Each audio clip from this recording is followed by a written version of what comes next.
Hi, I'm Brad Greenway. And I'm Peggy Greenway. We're family farmers from Mitchell, South Dakota. And this is our story.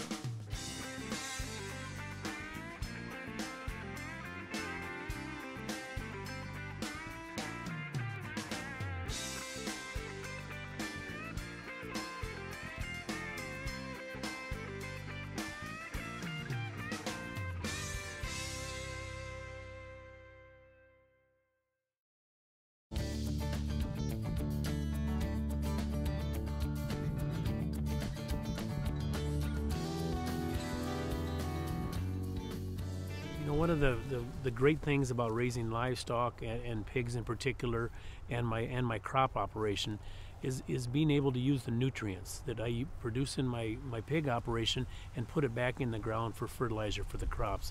It's just a very nice blend between the two. It's a natural fertilizer, and so it's been a huge benefit. Okay, on the crop side of our operation, we plant corn, soybeans, winter wheat, and then we have hay for our cows. We plant about 800 acres of corn, about 800 acres of soybeans, and then generally we have about 200 acres of winter wheat that we put in the fall. All of the corn goes back into the pigs, and usually in a normal year I'll have extra corn for the amount of pigs that I sell. The soybeans, we sell the soybeans off of the farm, but then I buy soybean meal back is what we actually feed to our pigs. And the winter wheat, that it gets sold, and then the hay, of course, we use for our cattle operation. I get enough nutrients or manure from my pigs to cover about 2/3 of my land. So it's a nice blend. I still have to buy a little bit of commercial fertilizer, but most of my fertilizer needs come right from my pig operation. What we do at my barn in the fall, when the manure has been stored in the barn all year long, and when it comes in the fall, when it's time to start applying to the land, there's some things that we have to do at the barn. We have a tractor. One tractor is strictly agitating the manure, and the reason we do that is we want to make sure that we have a good blend and everything is mixed together right. And so we have one tractor that's agitating, and then from there, then we pump it onto the tankers. Generally, the application equipment that we're using is very specialized. We hire a firm to do that because they have the special equipment that it takes.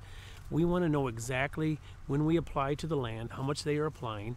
We want to know the nutrient value of the manure that they're putting on there.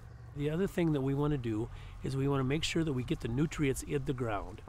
There's a couple reasons for that. The main one is it will help minimize odor. You know, if we can get it underneath the soil in the ground, it will help with the odor part of it. And the other thing is that we don't want to have any runoff. We want to make sure that what we put on our land stays on the land. One of the things that we do in the fall, when we get done harvesting crops, that we want to make sure that we let all the neighbors know what we're going to do. We realize that there's an odor for a short amount of time after we apply the nutrients, and we want to respect the neighbors. And so one of the things that we do, and my wife does, is we make sure that we call all the neighbors.